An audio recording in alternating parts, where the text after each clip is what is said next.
Question का आप लोग आंसर कीजिए। देखते हैं यहाँ पे कि जल्दापारा राष्ट्रीय उद्यान जो कि है यह है कहाँ पर है। जल्दापारा राष्ट्रीय उद्यान की बात करेंगे तो पश्चिम बंगाल में है। चंदोली राष्ट्रीय उद्यान की बात करें तो यह कहाँ पर है आपका। इसकी बात करते हैं महाराष्ट्र में है। ओरंग की बात करते हैं असम में है। नागरहोल की बात करते हैं कर्नाटक में है। तो ये जो क्वेश्चन मैंने आपको होमवर्क में दिया था इसका जो आंसर है आपका क्या हो जाएगा यहाँ पे फर्स्ट, जिसके अकॉर्डिंग जो आपका आंसर बनेगा वह हमारा सेकंड ऑप्शन अपना आंसर बनेगा। ठीक है, तो बी ऑप्शन क्या है यहाँ पे सही आंसर। चलिए फिर अगले क्वेश्चन पर आ जाते हैं। इस क्वेश्चन को मैं स्किप करूंगी क्योंकि इस क्वेश्चन में ना कुछ चीजें मिसमैच आपकी दी हुई हैं जो गलत है। अगले क्वेश्चन पर आ जाते हैं कि इनमें से कौन सा देश मक्का का विश्व का सबसे बड़ा उत्पादक देश है, ये आपको बताना है, जो कि मक्का का सबसे ज्यादा उत्पादन कर रहा है। चलिए आंसर कीजिएगा जल्दी से, क्या हो जाएगा फटाफट से आंसर करके बताएंगे क्या आंसर रहेगा यहाँ पे। जल्दी से आंसर कीजिएगा, बताएंगे भाई क्या आंसर हमारा यहाँ पे आपका जाएगा। चलिए फटाफट से, कौन सा देश है जो कि सबसे ज्यादा उत्पादन कर रहा है, गलत हो गया आपका। और भारत में भी कौन सा राज्य है जो कि सबसे ज्यादा मेज यानी कि मक्का का उत्पादन कर रहा है, यह आपको बताना है फटाफट से। यदि हम क्या बात करें, वर्ल्ड में बात करें तो यूनाइटेड स्टेट्स ऑफ अमेरिका जो कि है यह सबसे ज्यादा मेज यानी कि मक्का का उत्पादन कर रहा है। और अगर हम भारत में बात करें तो, यदि हम भारत में बात करें तो फटाफट से आंसर करके बताओ। यदि हम भारत में बात करें तो भारत में सबसे ज्यादा जो कि मेज यानी कि मक्का का उत्पादन कर रहा है वह कौन सा राज्य है। यूएसए होगा, यूनाइटेड स्टेट्स ऑफ अमेरिका होगा। चलिए फटाफट से बताएंगे कि कौन सा राज्य है जो कि सबसे ज्यादा उत्पादन कर रहा है मेज का। चलिए आंसर कीजिएगा क्या हो जाएगा,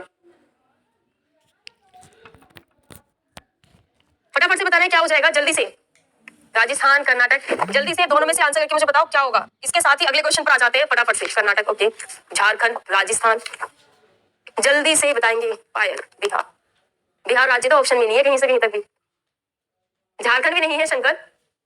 चलिए इसके साथ ही आप लोग फिर अगले क्वेश्चन का भी आंसर करते जाएंगे कि अगले क्वेश्चन का जो आंसर है वह अपना क्या हमारा रहेगा। चलिए जल्दी से, सौरभ बिल्कुल सही कहा। मेज की बात करते हैं तो कौन सा राज्य है जो कि सबसे ज्यादा उत्पादन करता है। चलिए इसके साथ ही अगले क्वेश्चन का भी आंसर कीजिएगा कि निम्न में से किसे द्वितीयक वायु प्रदूषक कहा जाता है। द्वितीयक वायु प्रदूषक की बात करते हैं तो ओजोन को कहा जाता है। किसको कहा जाता है, ओजोन को, सल्फर डाइऑक्साइड नहीं बल्कि किसको कहा जाता है, ओजोन को कहा जाता है। ओजोन की बात करते हैं O3 से इसे डिनोट किया जाता है और यह वायुमंडल के समताप मंडल में ओजोन परत पाई जाती है जिसे कि डोप्सन यूनिट से मापा जाता है। और इसके लिए जो कि मॉन्ट्रियल प्रोटोकॉल किया गया था 16 सितंबर को, जब 1987 में मॉन्ट्रियल प्रोटोकॉल किया गया था तो 16 सितंबर को हर वर्ष ये थी। तो 16 सितंबर की अगर हम बात करते हैं तो इस दिन ओजोन दिवस के रूप में मनाया जाता है, याद रखिएगा। चलिए इसके साथ ही लास्ट क्वेश्चन की बात करते हैं। यदि हम राज्यों की बात करते हैं तो आंध्र प्रदेश जो कि है यह सबसे ज्यादा उत्पादन करता है। ठीक है, तो आप लोगों का पंजाब, आप लोग का राजस्थान, यह सभी ऑप्शन में आ रहा था। आंसर याद रखिएगा क्या रहेगा यहाँ पे, क्लियर है। ठीक है, बाकी एक बात और याद रखिएगा कि भारत में आंध्र प्रदेश प्रेजेंट टाइम में जो लास्ट रिपोर्ट के अकॉर्डिंग है ये आपका 2021 के अनुसार पहले नंबर पर है, जो कि 20 लगभग 20% भारत में जो कि मक्का का उत्पादन रहा है वह आंध्र प्रदेश ने किया है। ये अभी फर्स्ट नंबर पर है। सेकंड नंबर पर है कर्नाटक राज्य, जिसने कि 2021 में 16% यानी कि 16% मेज यानी कि मक्का का उत्पादन किया है। ठीक है, इससे पहले कर्नाटक पहले स्थान पर था, आंध्र प्रदेश दूसरे स्थान पर था, लेकिन लास्ट टाइम की रिपोर्ट के अनुसार आंध्र प्रदेश प्रथम स्थान पर है और सेकंड पर है कर्नाटक। ठीक है, तो इसलिए आप लोग को थोड़ा सा कंफ्यूजन हो गया होगा। अच्छा चलिए अगले क्वेश्चन पर आ जाते हैं फटाफट से। नेक्स्ट है कि निम्नलिखित में से कौन सा स्थलीय ग्रह है, ये आपको बताना है। फटाफट से बताएंगे क्या आंसर भाई यहाँ पे हमारा रहेगा। चलिए जल्दी से आंसर कीजिएगा फटाफट से, और सभी के सभी स्टूडेंट्स एक बार क्लास को शेयर भी कर देंगे। चलिए आंसर करके बताना है क्या जाना जाता है। चलिए आंसर करेंगे क्या हो जाएगा, कौन सा है जो कि स्थलीय ग्रह के रूप में जाना जाता है, ये आपको बताना है। फटाफट से आंसर करेंगे क्या हो जाएगा। बिल्कुल, यदि हम स्थलीय ग्रह की बात करते हैं तो किसको जाना जाता है, सॉरी वरुण नहीं बल्कि क्या हो जाएगा यहाँ पे वीनस यानी कि शुक्र को जाना जाता है। शुक्र की बात करते हैं सूर्य से दूरी के आधार पर यह सेकंड नंबर पर आता है और हमारे सौर मंडल का यह हॉटेस्ट यानी कि सबसे गर्म प्लैनेट के रूप में जाना जाता है, सबसे गर्म ग्रह के रूप में यह जाना जाता है। और इसे पृथ्वी की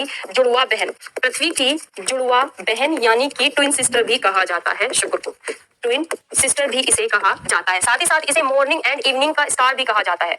मॉर्निंग एंड इवनिंग का स्टार भी कहा जाता है, सितारा। ठीक है, याद रखिएगा ये कुछ उपनाम के आधार पर है जो कि आप लोगों से इसके ऊपर क्वेश्चंस बनते हैं। ठीक है, चलिए अगले क्वेश्चन पर आ जाते हैं। फटाफट से आंसर करेंगे कि निम्नलिखित में से किस प्रकार की मिट्टी का दूसरा नाम रेगुर मिट्टी है। चलिए आंसर कीजिएगा क्या हो जाएगा फटाफट से, क्या आपका आंसर रहेगा। मैं बिल्कुल ठीक हूँ और उम्मीद करती हूँ कि आप लोग भी बहुत अच्छे से होंगे।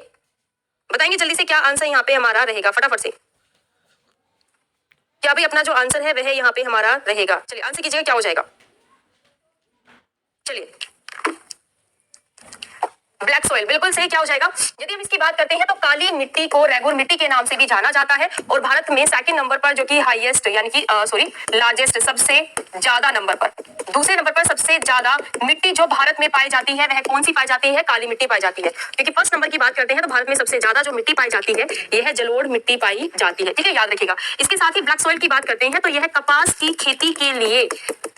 खेती के लिए सबसे ज्यादा उपयोगी है और यह जैसे कि आपका गुजरात राज्य हुआ, कर्नाटक राज्य हुआ, ठीक है, दक्कन वाला क्षेत्र हुआ, है ना, ईटीसी यहाँ पर सबसे ज्यादा मात्रा में पाई जाती है ब्लैक सॉइल। ठीक है, याद रखिएगा। चलिए फिर अगले क्वेश्चन पर आ जाते हैं। यहाँ पे आंसर करके बताएंगे कि निम्नलिखित में से कौन सा थर्मोप्लास्टिक है। चलिए, मेलामाइन है या वल्कनी रबर है या पीवीसी है या फिर बेकेलाइट है।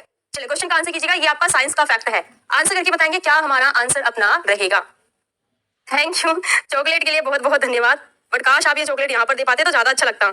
चलिए क्वेश्चन का आंसर करके बताएंगे भाई क्या अपना आंसर रहेगा। थर्मोप्लास्ट, बिल्कुल सही। एक जनरल क्वेश्चन है, याद रखना, पीवीसी। अच्छा, इसकी फुल फॉर्म बताओ क्या होती है। साइंस में आप लोगों से इसकी फुल फॉर्म भी पूछी जाती है ना, बताओ जल्दी से इसकी जो की फुल फॉर्म है वह क्या होती है पीवीसी की। जल्दी से बताओ, इसकी फुल फॉर्म के बारे में आपको बताना है कि भाई इसकी जो की फुल फॉर्म होती है वह क्या होती है। पॉलीविनाइल क्लोराइड, बिल्कुल सही परशुराम वंशी। पॉलीविनाइल क्लोराइड, ठीक है, याद रखना, पॉलीविनाइल क्लोराइड। ठीक है, क्लियर है। चलिए अगले क्वेश्चन पे आ जाते हैं। नेक्स्ट यहाँ पे आंसर करके बताएंगे आप लोग कि रेलवे सूचना प्रणाली केंद्र जो कि आपका centre for railway information system है यानी कि क्राइस, ठीक है, का कार्यालय कहाँ स्थित है ये आपको बताना है। चलिए आंसर करेंगे क्या हो जाएगा मिस्टर परफेक्ट। चलिए क्वेश्चन को जूम करना है आपको। तनु ऑल दी बेस्ट, अच्छे से एग्जाम देना, एकदम रिलैक्स होकर के एग्जाम देना है, शांत मन से।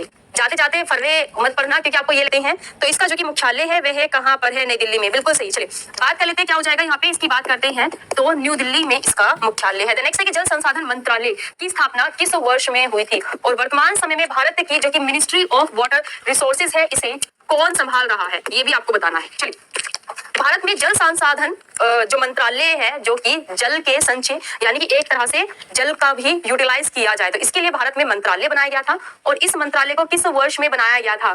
केएम बिल्कुल सही, 1985 में। 1985 नहीं है बल्कि 1995 नहीं है बल्कि 1985 है, 1985 है। अशोक बहुत अच्छे। और यदि हम बात करते हैं मंत्री की तो कौन है? गजेंद्र सिंह शेखावत, गजेंद्र सिंह शेखावत। ठीक है, याद रखिएगा। वर्तमान अनिल यूट्यूब पर बिल्कुल अपनी free of cost he classes चल रही हैं। चलिए जल्दी से आंसर करके बताएंगे क्या भी अपना जो आंसर है वह हमारा रहेगा। चलिए जल्दी से क्या भी अपना आंसर यहाँ पे रहेगा। यह जो एक्ट है यह भारत में किस वर्ष में आया था ये आपको बताना है। चलिए आंसर कीजिएगा जल्दी से, क्या हो जाएगा। यह जो एक्ट है भारत में यह किस वर्ष में आया था ये आप लोगों को बताना है। चलिए क्या हो जाएगा।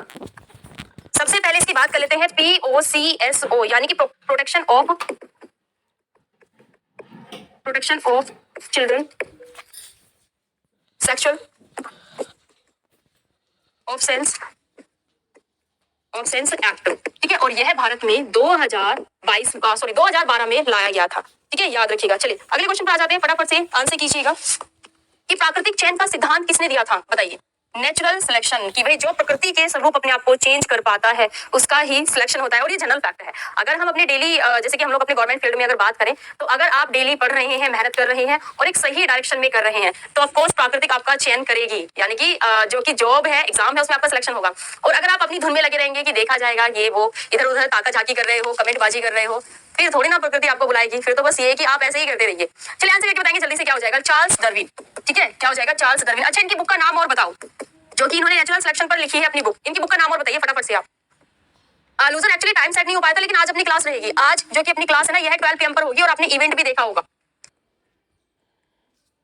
Of species. ठीक है, याद रखिएगा। इनकी बुक है जो कि बहुत बार आप लोगों से पूछी जाती है। चलिए अगले क्वेश्चन पर आ जाओ। नेक्स्ट है कि निम्नलिखित में से किस देश में जनहित याचिका की अवधारणा की उत्पत्ति हुई है? बताएंगे।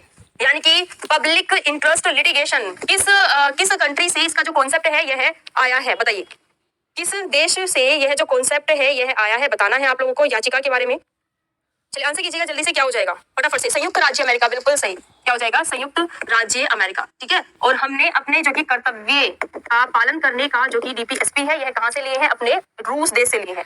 नेक्स्ट अगले क्वेश्चन पर आते हैं कि IAEA यानी कि international atomic energy agency, IAEA यानी कि इंटरनेशनल एटॉमिक एनर्जी एजेंसी, आपको बताना है कि इसका जो हेडक्वार्टर है वह किस देश में है। आंसर कीजिएगा क्या हो जाएगा।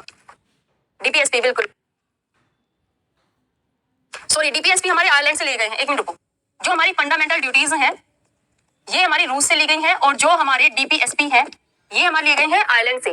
ठीक है, फंडामेंटल ड्यूटीज हमारी रूस देश से ली गई है और आयरलैंड से ली गई है हमारे डीपीएसपी। चलिए क्वेश्चन का आंसर करके बताओ क्या हो जाएगा। इसके मुख्यालय की बात करते हैं तो कहां पर है इसका मुख्यालय, बताएंगे वियना, कोपेनहेगन, जिनेवा या ओस्लो। तो क्या हो जाएगा वियना, और वियना में ही ओपेक का भी मुख्यालय है, याद रखना। ठीक है, organisation of petroleum exporting countries है, यानी कि यह संगठन है उन देशों का जो कि पेट्रोल को एक्सपोर्ट करते हैं। तो organisation of petroleum exporting countries, इसका जो मुख्यालय है कहां पर है, इसका मुख्यालय भी वियना में है। ठीक है, याद रखना। जिनेवा में, हाँ बिल्कुल सही कहा, काफी सारे ऑर्गेनाइजेशन के मुख्यालय जिनेवा में ही है। वर्ल्ड हेल्थ ऑर्गेनाइजेशन का ले लीजिए आप लोग, है ना, या फिर इंटरनेशनल लेबर ऑर्गेनाइजेशन का ही ले लीजिए, तो इन सभी का मुख्यालय कहां पर है, जिनेवा में है। चलिए अगले क्वेश्चन पर आ जाते हैं। नेक्स्ट कि निम्नलिखित में से कौन सा विटामिन ए का अच्छा स्रोत है, बताएंगे good source of vitamin A. चलिए आंसर कीजिएगा क्या हो जाएगा। निम्न में से विटामिन ए का जो कि अच्छा स्रोत है वह कौन सा है, आंसर करके बताएंगे क्या हो जाएगा फटाफट से, क्या अपना आंसर यहाँ पे रहेगा। चलिए बताएंगे विटामिन ए का जो कि अच्छा स्रोत है वह क्या है, तो वह है मछली का तेल। ठीक है, मछली का तेल जो कि खाने के लिए यूज किया जाता है, खाने में यूज किया जाता है, यह विटामिन ए का अच्छा स्रोत माना जाता है। तो क्या हो जाएगा ऑप्शन के अकॉर्डिंग अपना पहला ऑप्शन जो कि है यह अपना सही आंसर यहाँ पे जाएगा। इसके साथ ही जैसे कि अपना स्वीट पोटैटो होता है, आलू जो स्वीट पोटैटो होते हैं, कैरेट होती है यानी कि गाजर होती है, यह भी विटामिन ए के अच्छे स्रोत माने जाते हैं। ठीक है, चलिए अगले क्वेश्चन पर आ जाते हैं। आंसर करके बताएंगे आप लोग क्या हो जाएगा कि डीएनए की जो कि चौड़ाई होती है वह कितनी होती है, बताइए डीएनए की जो कि चौड़ाई होती है वह कितनी होती है, आंसर कीजिएगा क्या हो जाएगा। डीएनए की जो कि चौड़ाई होती है वह कितनी होती है, बिल्कुल क्या हो जाएगा डी ऑप्शन, यानी कि आपका 20। ठीक है, क्या हो जाएगा डी ऑप्शन आपका, यानी कि फोर्थ ऑप्शन हमारा सही आंसर रहेगा। उत्तराखंड का स्थापना दिवस कब मनाया जाता है, बताएंगे आप लोग। देखो उत्तराखंड की बात करते हैं तो भारत में 2000 जो ईयर है, ठीक है, इसमें 3 राज्यों का गठन हुआ था, 3 राज्यों का इसमें गठन हुआ था। ठीक है, जिसमें कि उत्तराखंड राज्य भी था, छत्तीसगढ़ राज्य था और झारखंड राज्य था। ठीक है, इसमें से अगर हम छत्तीसगढ़ राज्य की बात करते हैं तो इसका गठन 1 नवंबर को हुआ था, 1 नवंबर, ईयर सेम ही था 2000 में। ठीक है, और छत्तीसगढ़ राज्य का जो गठन हुआ था यह मध्य प्रदेश से अलग होकर के हुआ था। उत्तराखंड राज्य का जो गठन हुआ था यह उत्तर प्रदेश से अलग होकर हुआ था। झारखंड राज्य का जो गठन हुआ था यह बिहार राज्य से अलग हुआ था। ठीक है, तो उत्तराखंड राज्य की बात करते हैं इसका 9 नवंबर को गठन हुआ था। झारखंड राज्य की बात करते हैं इसका गठन हुआ था 15 नवंबर को। ठीक है, तो क्वेश्चन में अगर हम आंसर की बात करते हैं क्या हो जाएगा अपना 9 नवंबर। बाकी के ईयर के बारे में भी आप लोग याद रखना कि किस वर्ष में जो कि है डेट के साथ में, ये क्वेश्चन आपका पूछा हुआ क्वेश्चन है, प्रीवियस ईयर क्वेश्चन है, तो इसमें याद रखना कि किस वर्ष में जो कि है उत्तराखंड राज्य का यहाँ पर गठन हुआ है। ठीक है, क्लियर अभी चीजें। चलिए आगे बढ़े। इसके साथ ही यदि उत्तराखंड की बात करते हैं तो इसकी समर जो कैपिटल है, समर कैपिटल की बात करते हैं तो गैरसैंण इसकी समर कैपिटल यानी कि गर्मियों की राजधानी है गैरसैंण। और अगर हम विंटर की बात करते हैं तो कौन सी है, देहरादून इसकी राजधानी है। इसके साथ ही गुरमीत सिंह यहाँ पर गवर्नर है और पुष्कर सिंह धामी यहाँ के मुख्यमंत्री हैं वर्तमान समय में। ठीक है, याद रखिएगा। क्लियर है उत्तराखंड राज्य के बारे में। और यहाँ की ऑफिशियल लैंग्वेज, कभी कभी ऑफिशियल लैंग्वेज भी पूछ ली जाती है ना, अगर इसकी ऑफिशियल लैंग्वेज की बात करते हैं, ऑफिशियल लैंग्वेज जो कि यहाँ की है वह है हिंदी। ठीक है, साथ ही इस राज्य का जो कि राजकीय वाद्य यंत्र है यानी कि इंस्ट्रूमेंट, यहाँ का जो कि वाद्य यंत्र है वह है ढोल। ठीक है, कौन सा है, ढोल है, याद रखना। यहाँ का वाद्य यंत्र उत्तराखंड राज्य का जो कि वाद्य यंत्र है। एंड इसके साथ ही जो कि स्वर्ण महशीर है वह यहाँ की राजकीय मछली है। और अगर यहाँ के राजकीय स्पोर्ट की बात करूं यानी कि स्टेट स्पोर्ट की बात करूं तो वह है फुटबॉल। कौन सा है, फुटबॉल है। ठीक है, याद रखिएगा उत्तराखंड राज्य के बारे में। चलिए अगले क्वेश्चन पर आ जाते हैं, फटाफट से आंसर करके बताएंगे आप लोग कि निम्न में से कौन सी हिमाचल प्रदेश की एक मार्शल नृत्य शैली है, बताइएगा। ये जो मार्शल नृत्य शैली होती है यह एज अ मार्शल आर्ट की फॉर्म में यह नृत्य किए जाते हैं। और भारत में काफी सारे मार्शल आर्ट है जो कि डांस की फॉर्म में परफॉर्म किए जाते हैं। अच्छा, इस क्वेश्चन के साथ में आप लोग एक क्वेश्चन का और आंसर कीजिएगा कि भारत की सबसे पुरानी मार्शल आर्ट कौन सी है। चलिए इस क्वेश्चन का भी आंसर कीजिएगा, भारत की सबसे पुरानी मार्शल आर्ट कौन सी है। इसके साथ ही कुछ और अदर मार्शल आर्ट का नाम देखें हम लोग, जैसे कि थांग टा, यह मणिपुर की मार्शल आर्ट है। किस राज्य की, मणिपुर की। इसके साथ ही गतका की बात कर लेते हैं, यह पंजाब राज्य से संबंधित है। ठीक है, यह पंजाब राज्य में एज अ मार्शल आर्ट के रूप में यह नृत्य यहाँ पर परफॉर्म किया जाता है। परिखंडा की बात कर लेते हैं, परिखंडा यह बिहार राज्य की है मार्शल आर्ट फॉर्म। ठीक है, इसके साथ ही आपका मुष्टि युद्ध की बात कर लेते हैं, मुष्टि युद्ध यह मार्शल आर्ट है मिजोरम राज्य की, इसकी है मिजोरम राज्य की यह मार्शल आर्ट है। ठीक है, याद रखना। और ये मिजोरम राज्य की नहीं बल्कि ये उत्तर प्रदेश की है, वाराणसी से संबंधित है, उत्तर प्रदेश राज्य की है, यह यूपी की। ठीक है, अगर मिजोरम राज्य की बात करेंगे तो इबुन कुश्ती जो है ये है आपकी मिजोरम राज्य से संबंधित, मिजोरम राज्य की मार्शल आर्ट है। तो आप लोग इन क्वेश्चन का आंसर कीजिए जो मैंने आपसे पूछे हैं। मिस्टर परफेक्ट अभी फिलहाल पढ़ाई पर ध्यान देते हैं, उसके बाद कमेंट्स पर ध्यान देंगे। चलिए जल्दी से आंसर करके बताएंगे क्या हो जाएगा।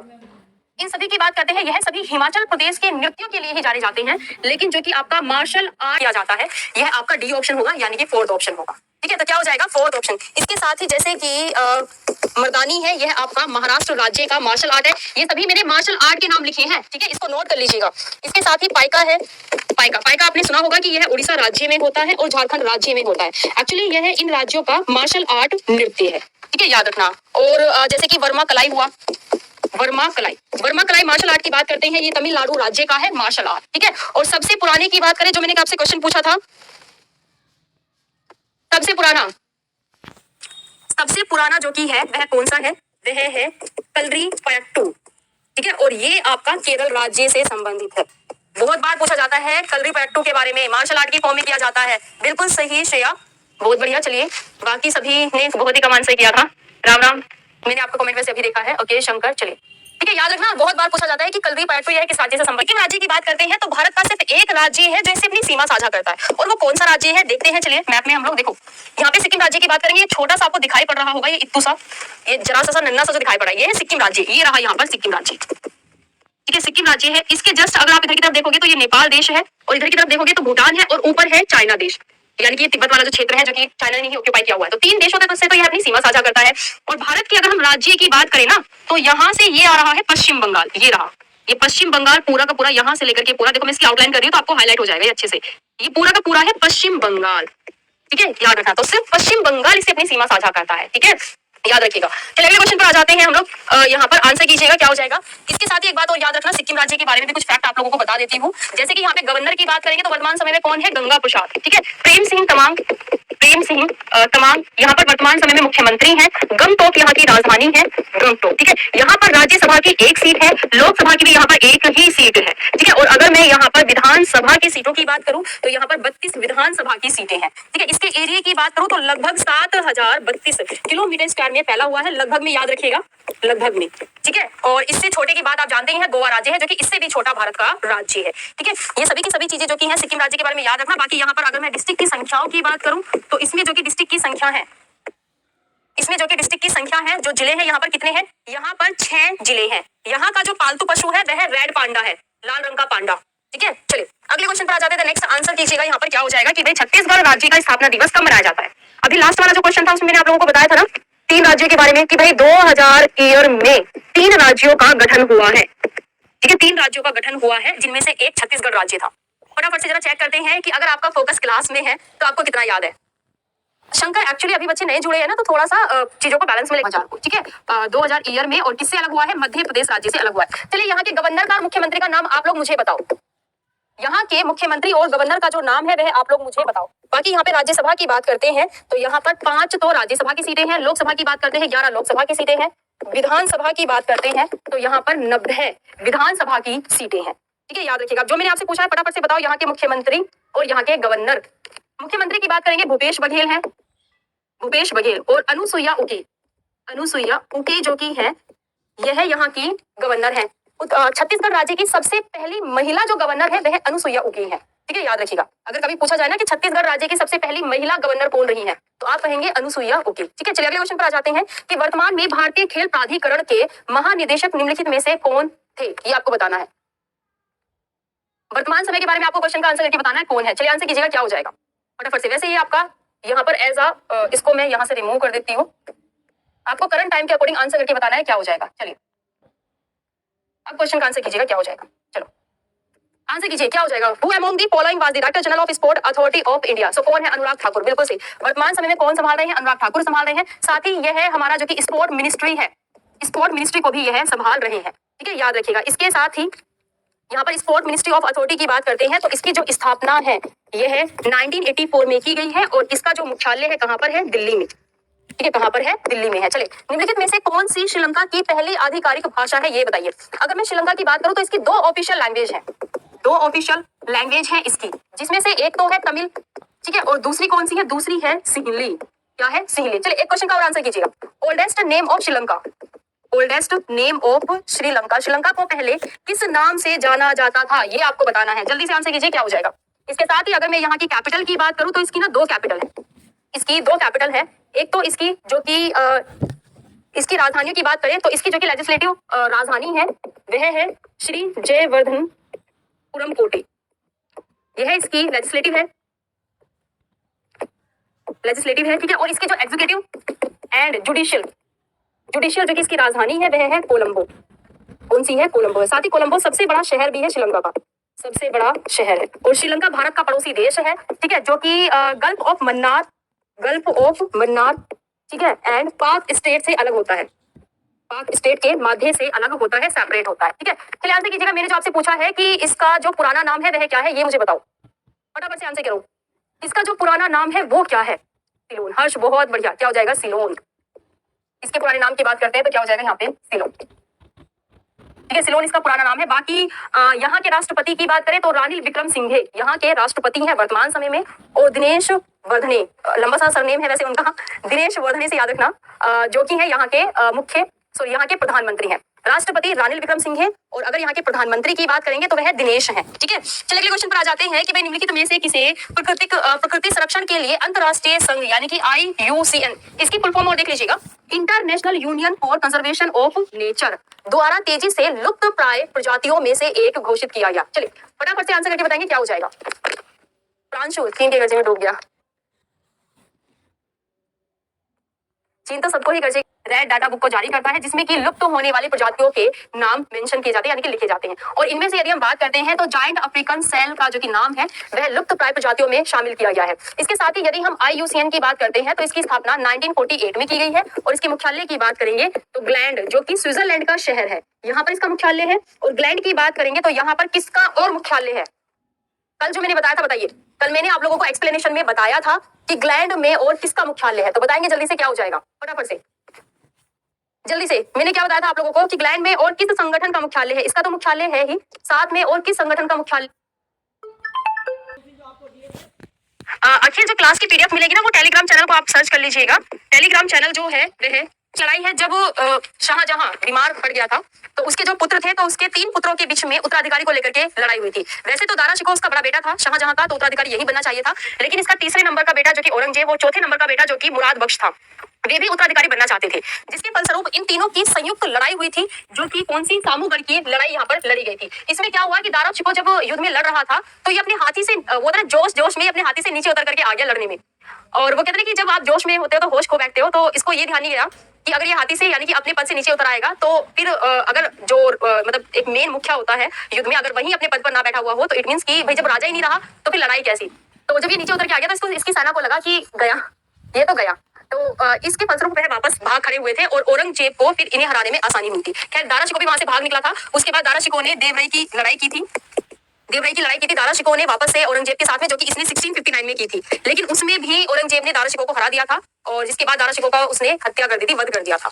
तो यहाँ पे याद रखना ये जो लड़ाई थी यह औरंगजेब, मुराद बख्श और दारा शिकोह के बीच में थी, जिसमें कि दारा शिकोह को औरंगजेब ने हरा दिया। ठीक है, चलिए क्वेश्चन का आंसर क्या हो जाएगा? A option. नेक्स्ट है हमारा कि लाला लाजपत राय के एक सक्रिय सदस्य थे, कौन से धर्म के यह एक सक्रिय सदस्य थे? जी बिल्कुल हाँ। अगर आपसे पूछा जाए कि सामूगढ़ की लड़ाई ये किस ईयर में हुई थी तो यह 1658 में हुई थी, 1658 में हुई थी। और देवराई की जो लड़ाई है यह 1659 में हुई थी, औरंगजेब और दारा शिकोह के बीच में। चलिए अगले क्वेश्चन का आंसर कीजिएगा, क्या हो जाएगा? SSC GD का। ऑल दी बेस्ट जिनका SSC GD का एग्जाम है, अच्छे से एग्जाम देना और ऑफलाइन कमेंट्स करके मुझे कराऊंगी। चलिए क्वेश्चन का आंसर करेंगे, बहुत बढ़िया। क्या हो जाएगा? आर्य समाज। आर्य समाज की बात करते हैं, इसके संस्थापक कौन है भाई, बताओगे? इसके संस्थापक कौन है और किस ईयर में इसकी स्थापना की गई है? आंसर करेंगे आप लोग। इसके संस्थापक कौन है ये आपको बताना है। ईयर की बात करते हैं तो 1875 में। बताइए संस्थापक कौन है? दयानंद सरस्वती, दयानंद सरस्वती। इन्होंने ही वेदों की ओर लोटो का नारा दिया था, वेदों की ओर लोटो का नारा इन्होंने ही दिया था। और सत्यार्थ प्रकाश जो बुक है ना, सत्यार्थ प्रकाश जो की बुक है वह इन्हीं की है, दयानंद सरस्वती की। ठीक है, क्वेश्चन पर आ जाते हैं कि प्लासी नाम का एक छोटा सा गांव जिसे कि प्लासी के युद्ध के लिए जाना जाता है, जो ईस्ट इंडिया कंपनी और नवाब सिराजुद्दौला के बीच लड़ा गया था, किस नदी के किनारे लड़ा गया था? ये SSC में पूछा हुआ प्रीवियस ईयर क्वेश्चन है, पूछा हुआ क्वेश्चन है आपके SSC का। चलिए क्वेश्चन का आंसर करके बताएंगे भाई क्या अपना जो आंसर है वह हमारा यहाँ पे रहेगा, फटाफट से। क्या है जो कि भाई अपना आंसर यहाँ पे हमारा रहेगा, फटाफट से आंसर कीजिएगा, क्या हो जाएगा? चलिए क्या भाई अपना आंसर हमारा यहाँ पे रहेगा, जल्दी से बताएंगे क्या अपना आंसर यहाँ पे हमारा रहेगा, फटाफट से आंसर करके बताएंगे क्या हो जाएगा भाई यहाँ पे। प्लासी का जो कि युद्ध है वह कहाँ पर, किस नदी के किनारे पर वह लड़ा गया था। ठीक है, बताना है आप लोगों को क्या हो जाएगा, किस नदी के किनारे पर वह लड़ा गया था, हुगली नदी के किनारे पर। क्या हो जाएगा, हुगली नदी के किनारे पर यह लड़ा गया था। सूरजकुंड शिल्प मेला जो कि अच्छा महीना ही आपसे पूछा गया है, किस महीने में आयोजित किया जाता है ये आपको बताना है। सूरजकुंड शिल्प मेला जो कि है यह एक क्राफ्ट मेले के लिए जाना जाता है जिसमें कि हाथ की बनी चीजों का प्रदर्शन किया जाता है। होता है ना, बिक्री में बढ़ावा देने के लिए इस मेले का आयोजन किया जाता है ताकि टूरिज्म को बढ़ावा मिले। और यह जो मेला है वह हर वर्ष अप्रैल के महीने में आयोजित किया जाता है, फरवरी में नहीं, अप्रैल में होता है। इसकी अगर हम बात करते हैं तो इस मेले का जो आयोजन है भाई वह क्या हो जाएगा, सॉरी फरवरी होगा, 1 मिनट, 2022 में इसका आयोजन हुआ था। हाँ, अप्रैल में 2022 में जो इसका आयोजन हुआ था वह तो अप्रैल में हुआ था, बाकी हर वर्ष इसका जो आयोजन है वह फरवरी में होता है। फरवरी सही होगा इसका आंसर। ठीक है, 2022 में अप्रैल में हुआ था, है ना, बट हर वर्ष जो इसका आयोजन होता है वह आपका फरवरी महीने में होता है। ठीक है, चलिए अगले क्वेश्चन पर आ जाते हैं कि मधु के लिए मधुमक्खियों और छत्तों का पालन और रख रखाव कहलाता है क्या, बताइए, आंसर कीजिएगा।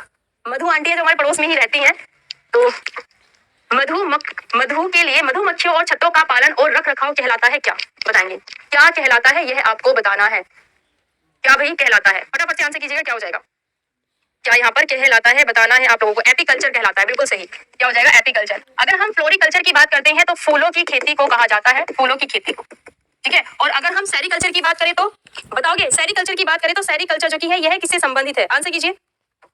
सेरीकल्चर की बात करते हैं तो भाई यह किससे संबंधित है, आंसर करो जल्दी से, क्या हो जाएगा। सेरीकल्चर जो की है भाई यह आपका किससे संबंधित है, यह आप लोगों को बताना है, फटाफट से, क्या हो जाएगा, बताएंगे। चलिए पिसीकल्चर की बात करते हैं, यह आपके मछलियों के पालन से संबंधित है। सेरीकल्चर की बात करेंगे तो सिल्क वॉर्म यानी कि जो कि आपके ये सिल्क वॉर्म होते हैं ना, इनसे यह संबंधित है। नेक्स्ट क्वेश्चन पर आ जाते हैं हम लोग कि भाई निम्नलिखित में से कौन सी खरीफ की फसल है, बताइए, आंसर कीजिएगा, क्या हो जाएगा। खरीफ की फसल की बात करते हैं तो यह है जुलाई के महीने के आसपास इसे लगाया जाता है और अक्टूबर से नवंबर के महीने में इसे काट लिया जाता है। रबी की फसल की बात करते हैं, इसे अक्टूबर से नवंबर के महीने में लगाया जाता है जो कि इसे अप्रैल के माह में काट लिया जाता है। और जायद की फसल की बात करते हैं तो जायद की फसल इसे मार्च के माह में लगाया जाता है जो कि इसे मई से जून के माह में काट लिया जाता है। ये 3 सीजनल फसल होती है। आंसर कीजिएगा कि इनमें से खरीफ की फसल कौन सी है, बताइए, इनमें से जो खरीफ की फसल है भाई वह कौन सी है, ये आपको बताना है। मूंगफली, बिल्कुल सही। क्या हो जाएगा, मूंगफली जो की है वह खरीफ की फसल है। मटर की बात करते हैं, यहाँ पर गेहूं की बात करते हैं, यह कैसी है आपकी, यह आपकी खरीफ की सॉरी रबी की फसल आ जाती है। और जो जायद की फसल होती है वह आपके जो गर्मियों में हम लोग पानी की पूर्ति के लिए खाते हैं ना, जैसे कि खीरा हुआ, ककड़ी हुआ, तरबूज हुआ और करेला, ये सभी के सभी जायद की फसल होते हैं। चलिए अगले क्वेश्चन पर आ जाते हैं नेक्स्ट कि 1932 में महात्मा गांधी और डैश के बीच पूना पैक्ट पर हस्ताक्षर किए गए थे, बताइए किसके बीच में पूना समझौते पर हस्ताक्षर किए गए थे, आंसर कीजिएगा, क्या हो जाएगा। देखो जो कि निम्न वर्ग के लोग हैं उनके लिए बी.आर. अम्बेडकर जी अलग से निर्वाचन मंडल चाहते थे, बट गांधी जी नहीं चाहते थे कि जो समाज है इसे अलग अलग वर्गों में बांटा जाए, कि एकजुट होकर के ही हमें काम करना चाहिए, जिसके चलते वह बी.आर. अम्बेडकर जी की बातों से सहमत नहीं थे और इसके लिए वह अनशन पर बैठ गए थे जेल में। फिर वहां पर बी.आर. अम्बेडकर जी उनसे मिलने गए थे और इस बीच में इनके बीच जो समझौता हुआ था उसमें जो निम्न वर्ग के लोग हैं उनके रिजर्वेशन के लिए समझौता हुआ था, है ना, और इस समझौते को पूना पैक्ट कहा जाता है जो कि 1932 में हुआ था। तो याद रखना कि यह गांधी जी और बी.आर. अम्बेडकर जी के बीच में हुआ था। नेक्स्ट है हमारा कि वायुमंडलीय दाब को मापने के लिए निम्न में से किस वैज्ञानिक उपकरण का उपयोग किया जाता है, बताएंगे, किस वैज्ञानिक उपकरण का उपयोग किया